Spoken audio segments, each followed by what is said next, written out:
Empezamos con el estudio hoy de la omnisciencia de Dios, el hecho de que Dios lo conoce todo. John Newton dijo en un momento, Dios gobierna todas las cosas, de una manera tan secreta que la mayoría de la gente piensa que no hace nada, cuando en realidad lo hace todo.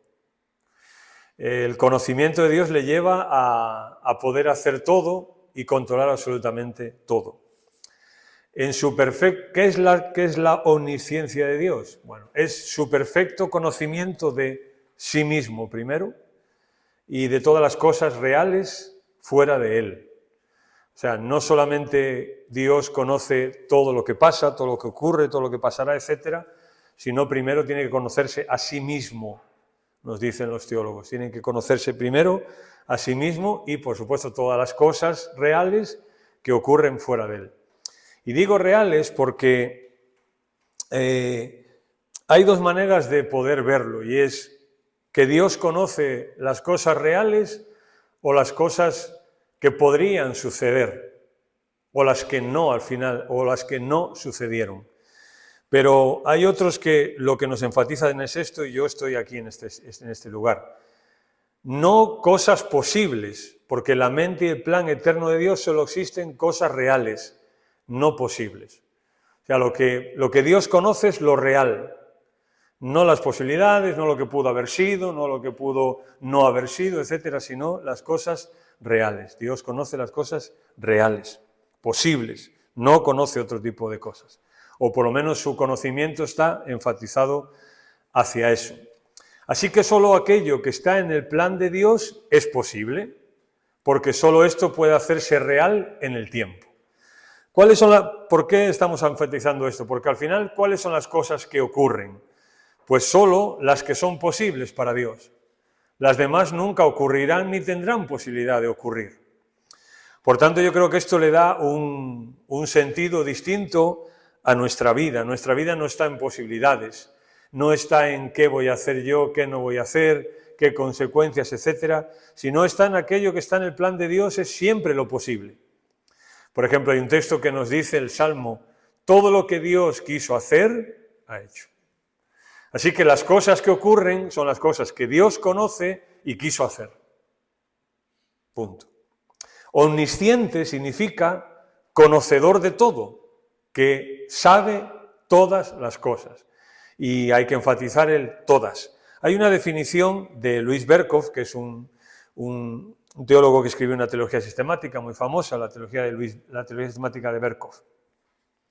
Y él dice que la omnisciencia de Dios es aquella perfección divina por medio de la cual Él, en una manera completamente única, se conoce y conoce todas las cosas posibles y actuales en un acto sencillísimo y eterno. Claro, aquí nosotros no podemos llegar a esto, porque entender que Dios lo conoce todo lo posible, en todo momento, de una forma eterna, pues esto es muy complicado. Porque si no, pensaríamos en un Dios que se volvería loco, ¿no? En un Dios que está pensando a ver cómo hace, que está atendiendo a todas las peticiones, que tiene que atender a todas las cosas que ha hecho, o sea, que van a pasar, todo el futuro, toda la gente que se le revela, etcétera. Pero no, el conocimiento de Dios no es así. Dijimos el primer día que cuando hablábamos de Dios, hablábamos un Dios simple, en el sentido no de simplón, sino de la simplicidad de Dios. Dijimos que tenía que ver con que todos los atributos de Dios están al mismo tiempo funcionando. Por tanto, Él puede conocer todo en todo momento, porque también es todopoderoso, por ejemplo. Y por tanto puede hacer todo lo que Él conoce en todo momento. Y Él es un Dios sabio. Y Él, como lo conoce todo, las decisiones que Él toma siempre son las mejores. Y como lo conoce todo, al mismo tiempo está en todos los lugares y puede obrar en todos los lugares donde esté conforme a su conocimiento. Y así podríamos ir por cada uno de los atributos de Dios. Cada uno de los atributos de Dios está conectado, lo que dijimos. Dios no puede separar un atributo de otro, no. Los atributos de Dios son su esencia. ¿Me explico? Espero. Bueno, vamos a ver algunos versículos, porque la Biblia testifica de la omnisciencia de Dios. Aquí los tengo escritos. Primero de Samuel 2:2 dice, no multipliquéis palabras de grandeza y altanería, cesen las palabras arrogantes de vuestra boca, porque el Dios de todo saber es Jehová, y a Él le toca pesar las acciones. No solamente que Dios lo conoce todo, sino también que pesa las acciones. O sea, cada cosa que yo hago o dejo de hacer, Él las pesa. Por tanto, yo puedo hablar algo y tener unas motivaciones equivocadas o unas intenciones erróneas. Dios eso también lo ve, lo conoce, mejor dicho, lo conoce. Isaías 29, 10 y 15 dice, «Ay de los que se esconden de Jehová, encubriendo el consejo, y sus obras están en tinieblas, y dicen, ¿quién nos ve y quién nos conoce?» Ay de los que se esconden de Jehová. Dios, nadie puede esconderse del Señor, ¿no? Él lo sabe todo y conoce nuestras vidas. Y eso, a una esfera práctica, ¿a qué nos debería de motivar? Pues cada cosa que hacemos, ¿no? Durante el día, durante la semana, Dios la conoce, la sabe. Yo puedo esconderme de quien sea, pero de Dios no. Yo puedo esconderme incluso de los hermanos en la iglesia y venir el domingo y hasta levantarme y compartir o predicar. Pero si durante la semana está escondiendo cosas de Dios, Dios está diciendo, ay de los que hacen eso, ¿no? Los que se esconden. Isaías 40 dice, ¿por qué dices, oh Jacob, y hablas tú, Israel, mi camino está escondido de Jehová, y de mi Dios pasó mi juicio? ¿No has sabido, no has oído que el Dios eterno es Jehová, el cual creó los confines de la tierra? No desfallece, ni se fatiga con cansancio y sin entendimiento, no hay quien lo alcance.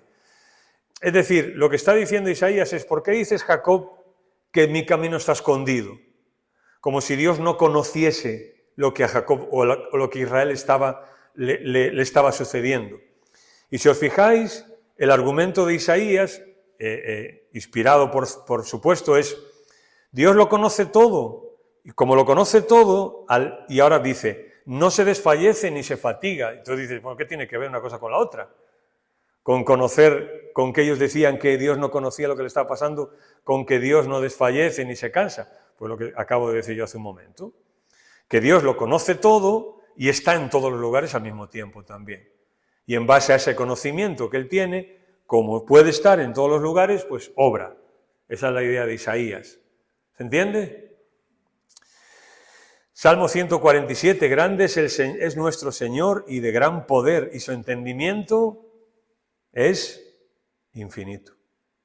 Es interesante que cuando dice aquí su entendimiento, Dios es un Dios llamado, Dios es llamado un Dios de conocimiento. 1 Samuel 2.3, dice 1 Samuel 2.3, el Señor es un Dios de conocimiento. Pero es interesante que en el hebreo es un plural.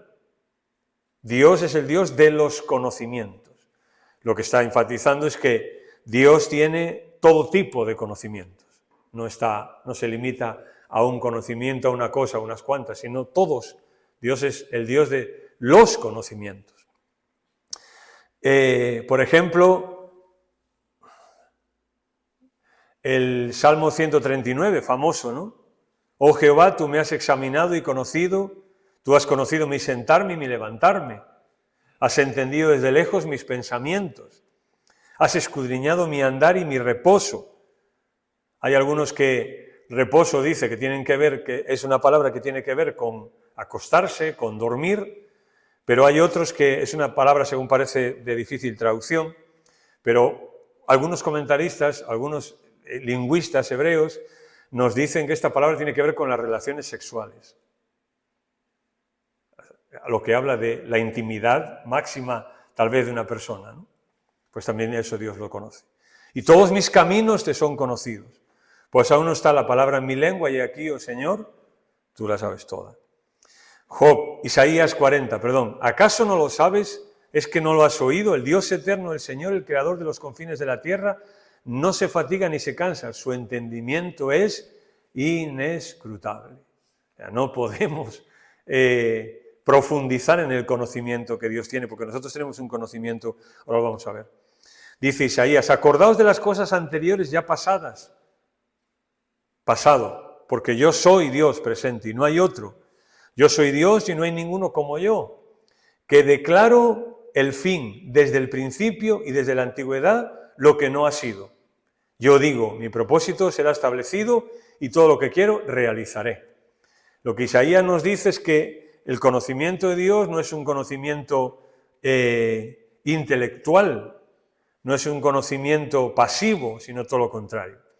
El conocimiento de Dios lo que le lleva es a determinar su voluntad y su propósito en el mundo. Y un texto más, Job dice, Él conoce mi camino, o sea, mi vida, me probará y saldré como oro. Fijaros que eso es lo que pensaba Job en este momento. Job pensaba que si Dios venía y lo probaba, iba a salir como el oro.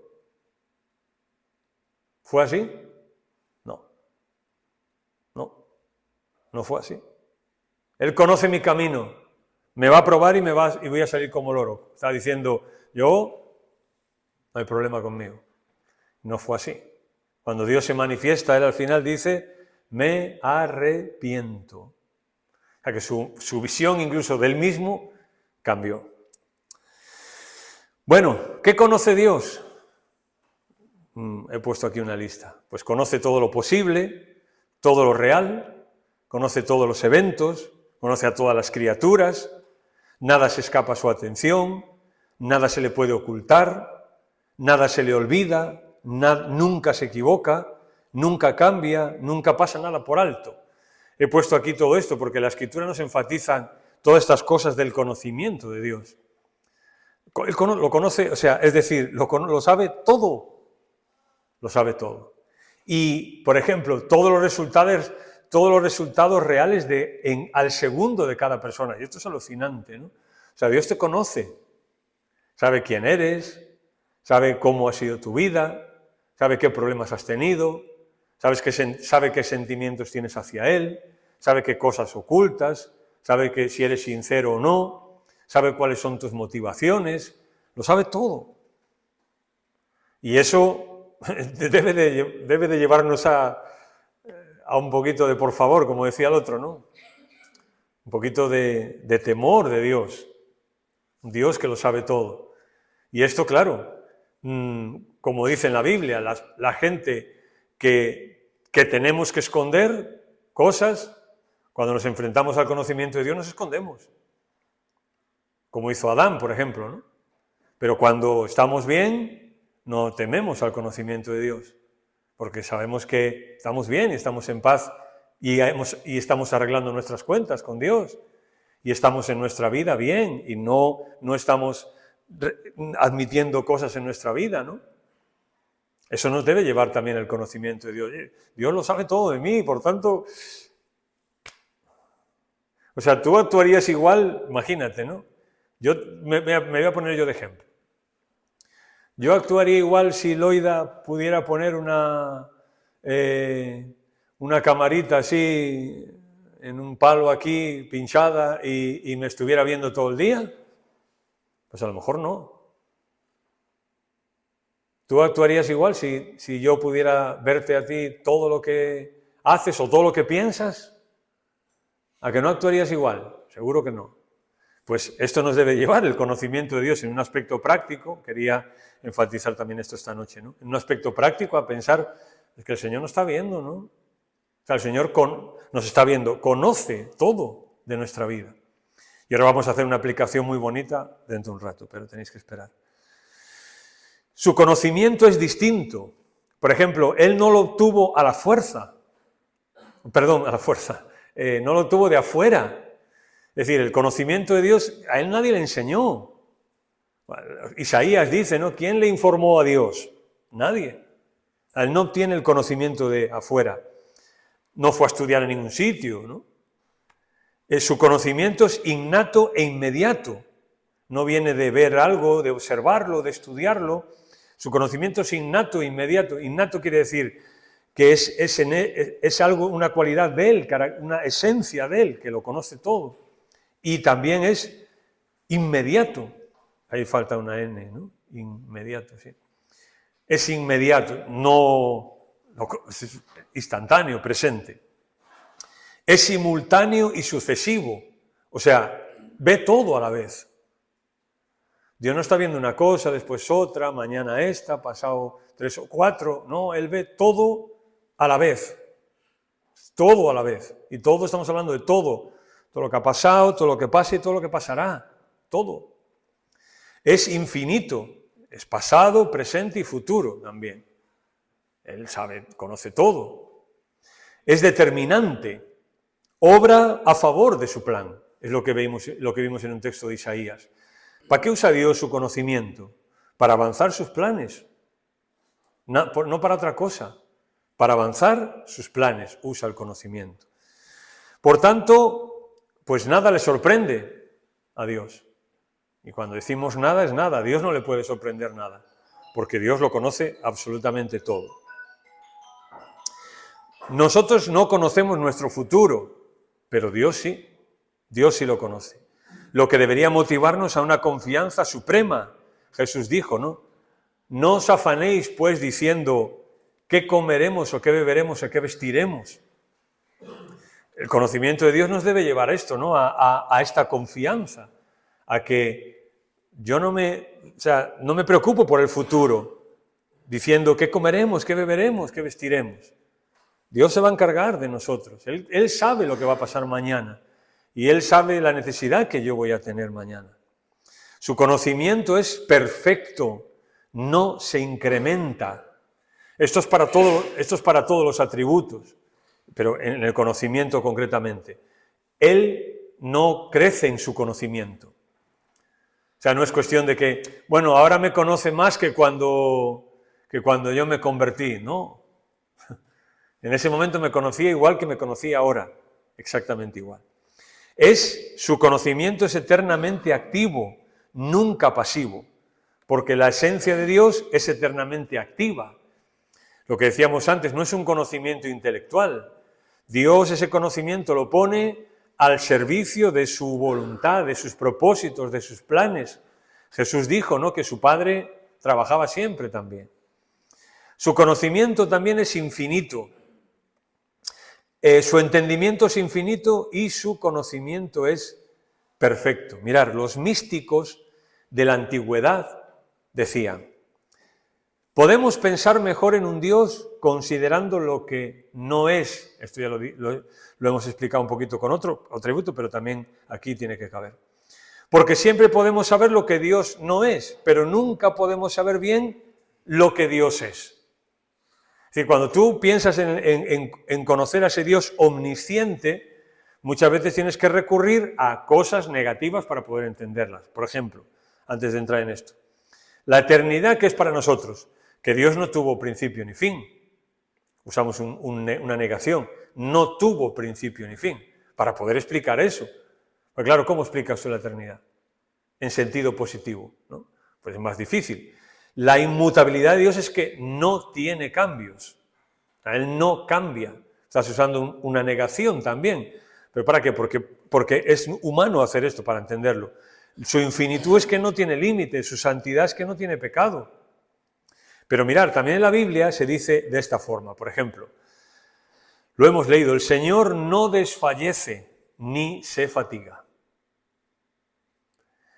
En Tito, en la carta a Tito, dice que Dios no miente.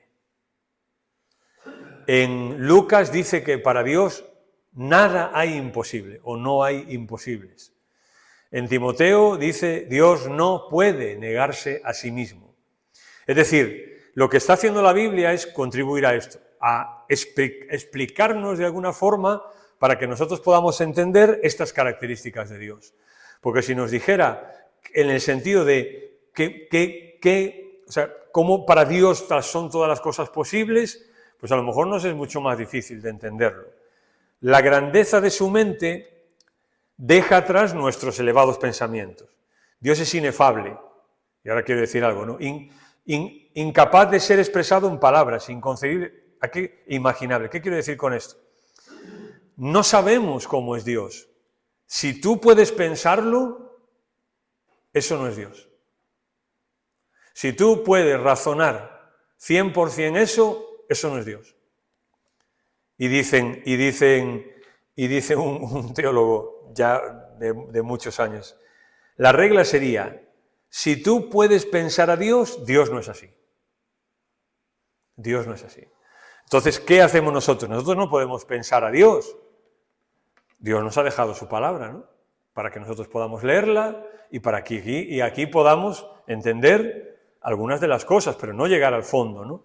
Pero sí, siempre, como dije al principio, siempre elevar nuestro nivel, ¿no? De Dios, conocimiento de Dios. Vimos en la introducción, el pueblo, dice Daniel 12, el pueblo que conoce a su Dios se esforzará y actuará.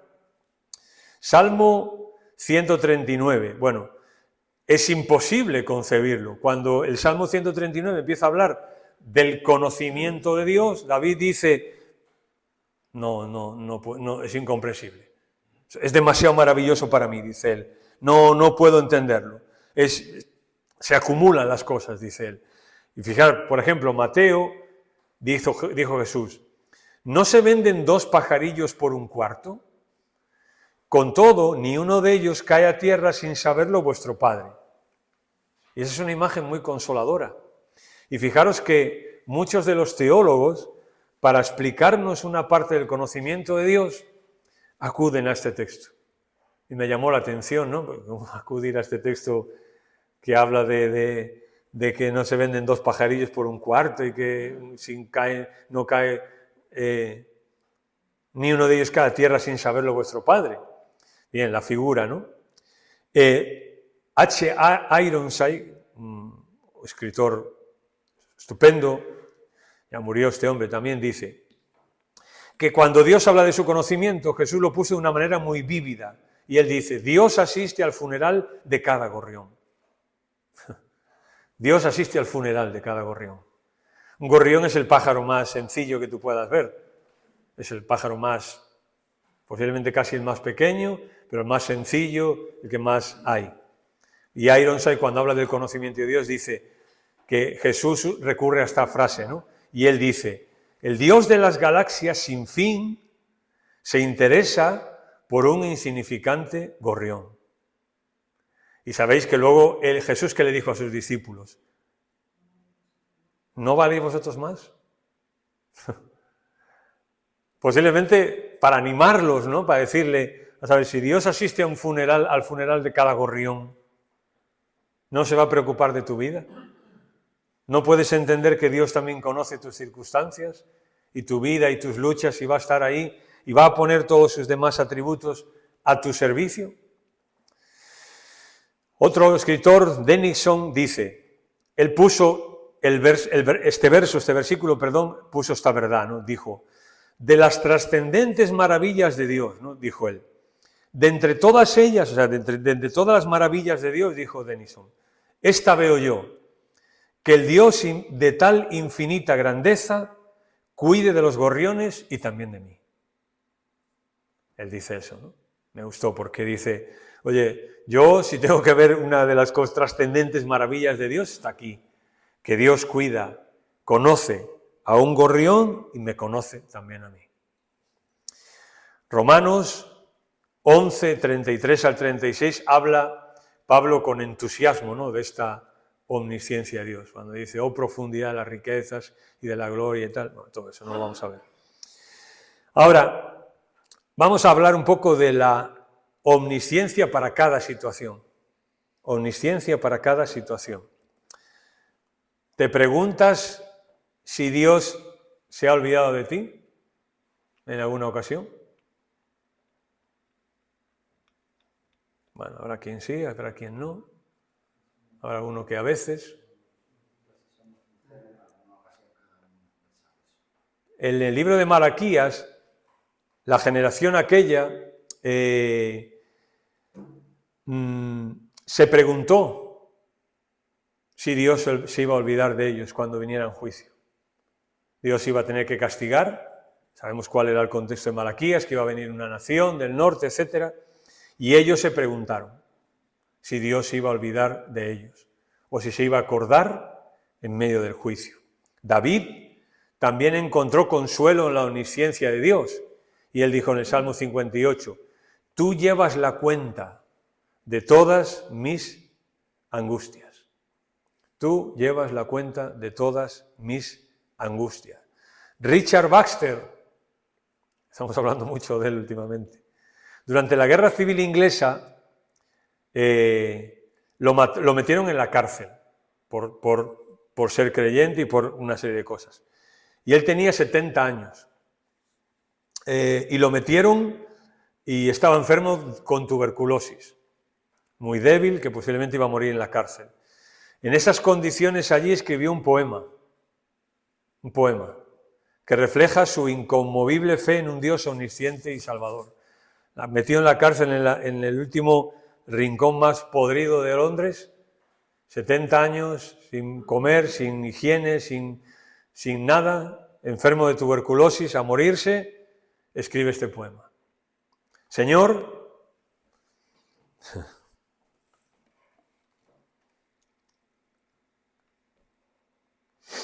no me corresponde saber si he de vivir o morir.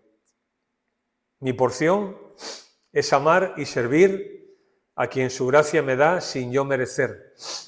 Si la vida es larga, feliz seré. A través de los años te bendeciré.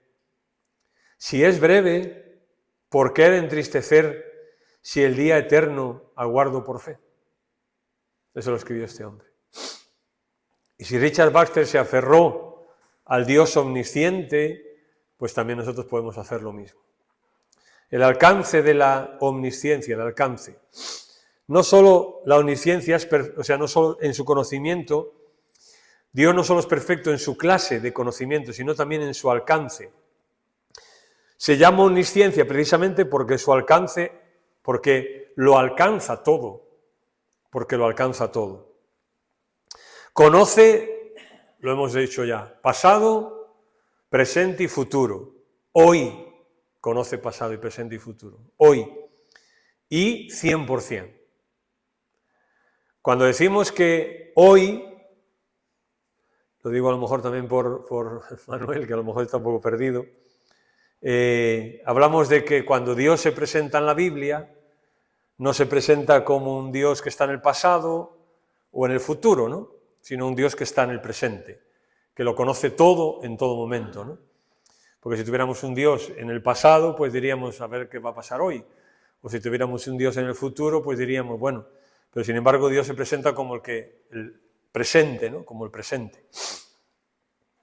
Conoce la esencia escondida de las cosas, esto ya lo hemos dicho hace un momento, ¿no? Conoce la esencia escondida de las cosas. Yo puedo ocultar cosas y sentimientos o intenciones, pero Dios las conoce. Job le llama allí en Job, Eliú le llama el perfecto en sabiduría. El perfecto en sabiduría. Y también su conocimiento es anticipado.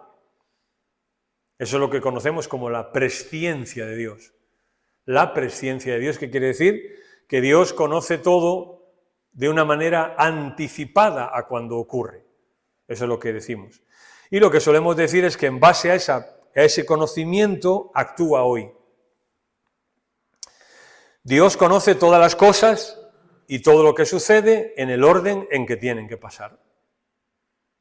Eso es lo que se llama la presciencia de Dios, que en su momento la estudiaremos mejor. Omnisciencia y cumplimiento de las profecías. Esto nos ayuda, ¿no? Porque mirad, cada profecía hecha en la Biblia se ha cumplido al pie de la letra. Es decir, cada vez que Dios dijo que conocía algo que iba a pasar y se registró, eso ocurrió. A cada una de las profecías que tenemos en la Biblia se han cumplido. Todas no, porque otras entendemos que todavía son futuras, pero las que se fueron cumpliendo, cuando se cumplieron, nadie sabía cuándo se iban a cumplir, pero cuando se cumplieron, pues entendimos al leer la Biblia que eso era lo que había dicho Dios. Dios no puso fecha en la mayoría de las profecías, ¿no? Salvo en el regreso de los 70 años de Israel, no puso fecha. Sin embargo, cuando ocurrieron, pues pudimos haberlo comprobado. Igual que la segunda venida, el arrebatamiento no tiene fecha, pero un día tendrá. ¿Me explico? Eso solo lo puede hacer alguien que al fin, desde el principio y en base a eso, podemos tener absoluta confianza en cada palabra escrita en la Biblia. Si las profecías que Dios dijo, tener conocimiento de ellas, se cumplieron al pie de la letra, pues yo puedo tener absoluta confianza cuando leo la Biblia. No me está engañando, no me está vendiendo la moto, es verdad. Y por tanto me puedo fiar del conocimiento de Dios.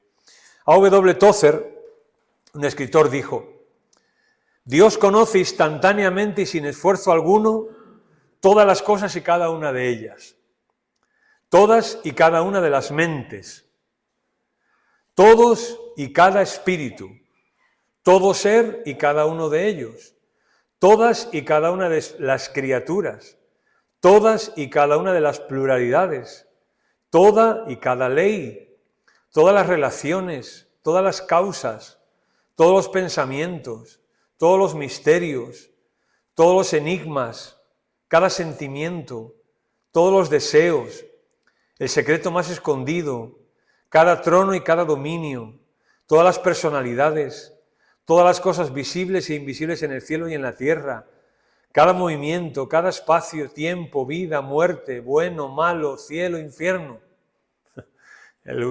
Me gustó esta lista, ¿no? Y podíamos seguir y seguir y seguir, porque Dios lo conoce todo. Pero claro, tenemos que ponerle un poco pues si no podíamos dar la clase en 2 segundos, ¿no? Es la omnisciencia, Dios lo conoce todo. Bueno, nos vamos. Hay que gastar el tiempo, ¿no? En el buen sentido. La omnisciencia y nuestras oraciones. O sea, el conocimiento que Dios tiene y nuestras oraciones. Primero, nuestras oraciones no informan a Dios. Él lo sabe todo lo que necesitamos. Por tanto, cuando yo estoy hablándole a Dios, no le estoy informando de nada. Él ya sabe, ya lo sabe. No tengo que decirle. Pasa que nosotros, a veces, entiendo que por dinámica de oración y porque a veces a lo mejor ni sabemos decir las cosas, ¿no? Aunque el Señor, el Espíritu Santo, arregla nuestras oraciones, ¿no? Señor, mañana operan a Antonio. Dios ya sabe que operan a Antonio. Señor, pues le pedimos por Tere, que está en la habitación 413, ventana. Dios ya lo sabe. Así que esto es muy importante, saber que yo no estoy informando a Dios, voy a Dios porque Él ya lo sabe todo. En cambio, nuestras oraciones con humildes peticiones de personas débiles ante el Todopoderoso y sabio Dios que se deleita en escuchar a sus hijos. Es decir, la oración es buena para nosotros, más que para Dios. Porque nosotros necesitamos hablar con un Dios que lo conoce todo, y hablar con un Dios que es todopoderoso, y hablar con un Dios que nos puede dar paz, que nos puede dar confianza, que nos puede dar tranquilidad, que nos puede dar ánimo, que nos puede levantar, que nos puede dar seguridad, tranquilidad, ¿no? Esa es la idea. La idea es esa. En un salmo que también habla de un poco de estas cosas, al final termina diciendo: en paz me acostaré y asimismo dormiré, porque Señor, tú me haces vivir confiado. O sea, la oración al final no voy a informarle yo, pero la necesito yo, porque necesito descansar en el Señor. Encontramos ánimo en nuestras oraciones. ¿Por qué? Mirad, por ejemplo, no tememos que nuestras oraciones sean escuchadas. No sean escuchadas, ¿no? Es la idea.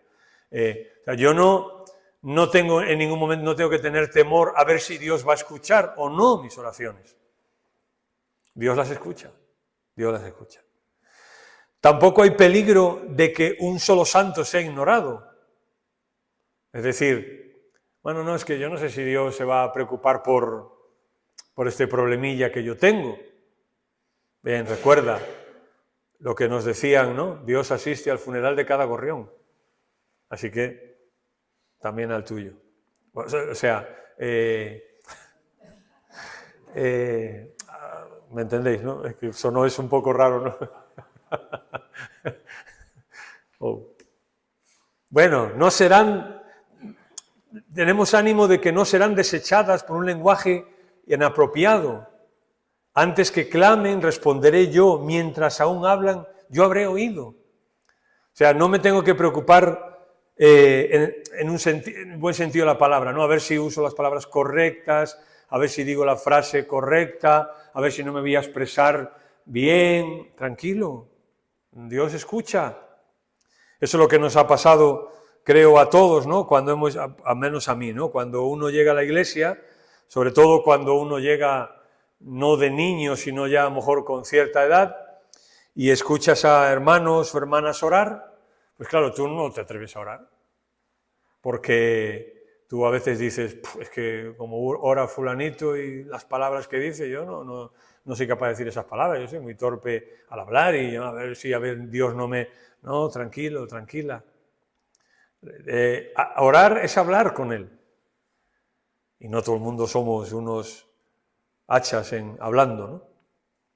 Quizás esta sea la verdad la más asombrosa verdad sobre la omnisciencia de Dios, quizás sea esta. Él conoce cada detalle de nosotros y aún así nos ama.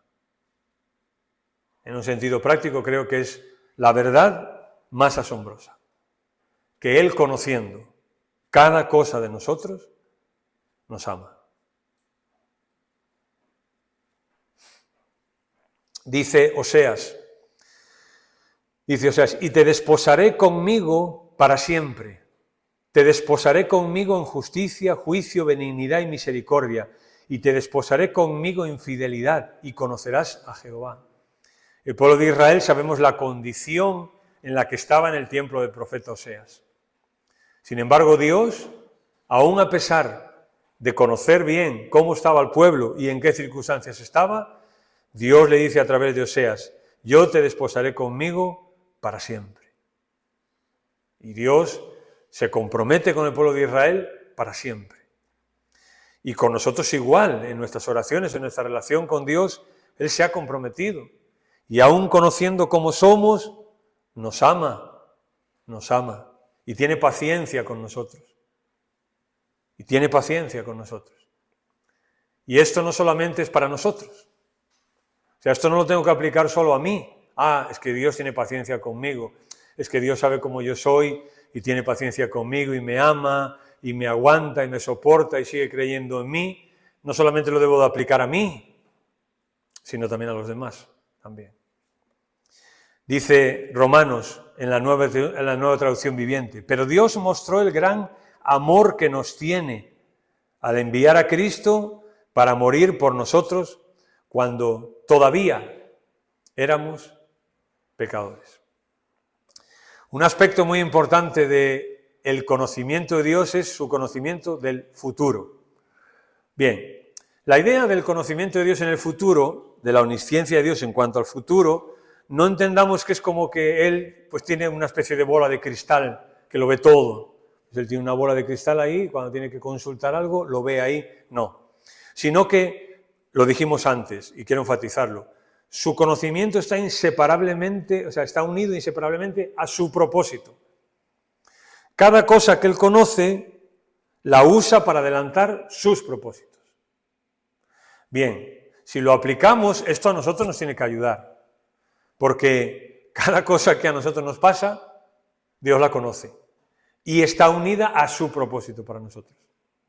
Yo lo dije, ¿no? Hace unos domingos, don Pablo Lauri, un profesor mío de Biblia en el seminario, siempre nos decía que las cosas en la vida eran proceso formativo, que todo en la vida nos forma, nos va puliendo, nos va mejorando, y esto es algo que es difícil de entender. Muchas veces nos es difícil y muchas veces no le dejamos a Dios hacerlo. Y a veces pues Dios lo tiene que hacer por la fuerza. Y a veces Dios tiene que permitir ciertas cosas en nuestra vida y Él conoce lo que quiere lograr en nosotros y hacerlo. Lo que no podemos ser es, después de años de conocer al Señor, adolescentes mentales, espirituales todavía. Ese era el problema de los corintios.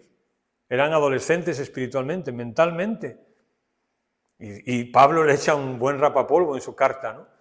Y Pablo le habla a los efesios de que hay una razón por la que ora por ellos, para que conozcan a Dios, para que conozcan el amor de Dios, la anchura, la longitud, etc.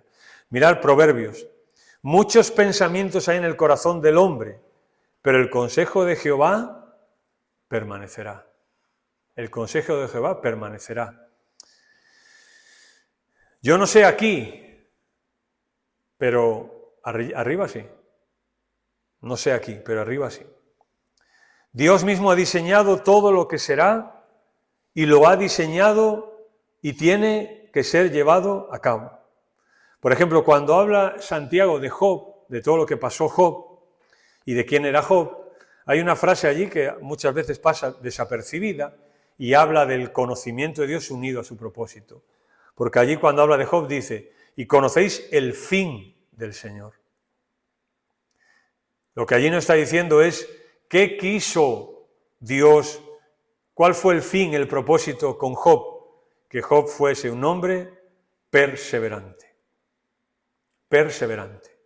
Y al final eso ocurrió con Job. Job perseveró en medio de sus circunstancias. Y Job pensaba que Dios no se había enterado de lo que le estaba pasando. Y al final dice, yo ahora conozco que todo lo puedes. Y que no hay pensamiento que se oculte de ti. Como su conocimiento, el poder de Dios es infinito, pues es imposible que fracase en su ejecución.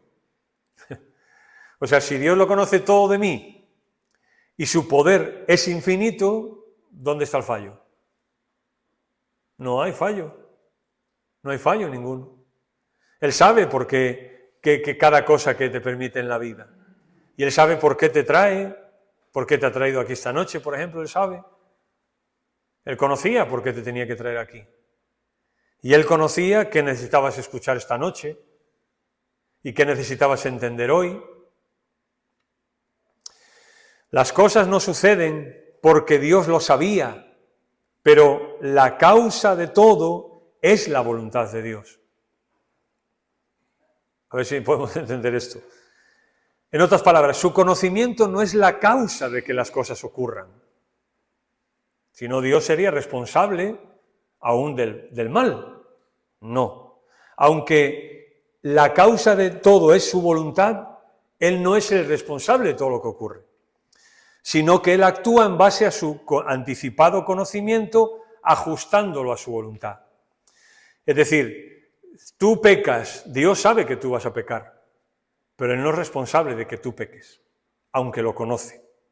Ahora, Él eso lo conoce anticipadamente y de alguna manera, aún esa experiencia tiene que ajustarse a los planes de Dios. ¿Cómo? Yo no lo sé. Pero si no, habría cosas que se le escapan a Dios y eso es imposible. Ahora, yo soy responsable de lo que hago, por supuesto. En la Biblia tenemos que cuando yo hago algo hay un castigo de parte de Dios. El pecado tiene unas consecuencias, ¿no? Pero aún esas consecuencias a las que yo a veces a las cuales yo llego, Dios ahí está obrando también. Dios ahí también está obrando. Por ejemplo, el hombre pecó. Adán y Eva pecaron. ¿Fue responsable Dios? No. Ellos fueron responsables. ¿Dios sabía que iba a pecar? Sí. ¿Eso obedecía a la voluntad de Dios o a los propósitos de Dios? Sí.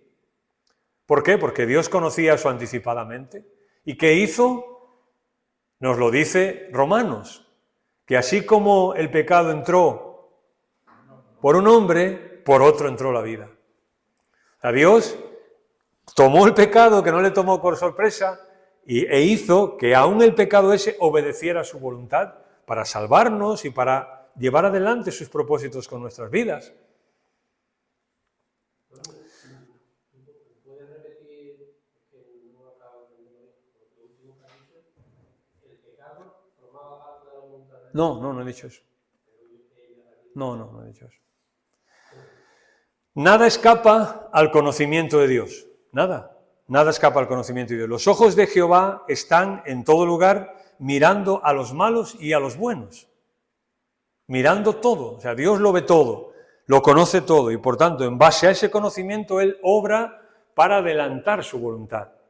No puede ser de otra manera. O sea, Dios, como lo conoce todo, pues dice, bueno, pues ahí, no.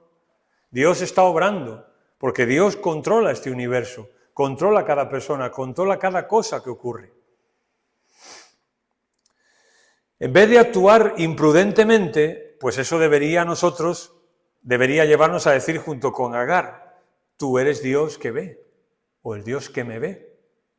Agar, cuando, sabéis la historia, pasa lo que ocurre y se escapa, se va, tiene que huir y allí hace un monumento, es el Dios que me ve.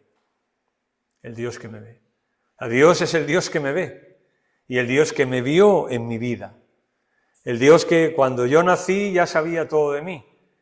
El Dios que cuando yo empecé a conocer, a crecer y a hacer lo que hice, y a vivir mi vida, y a vivir en pecado, y a vivir a las espaldas de Dios, Dios estaba obrando en eso.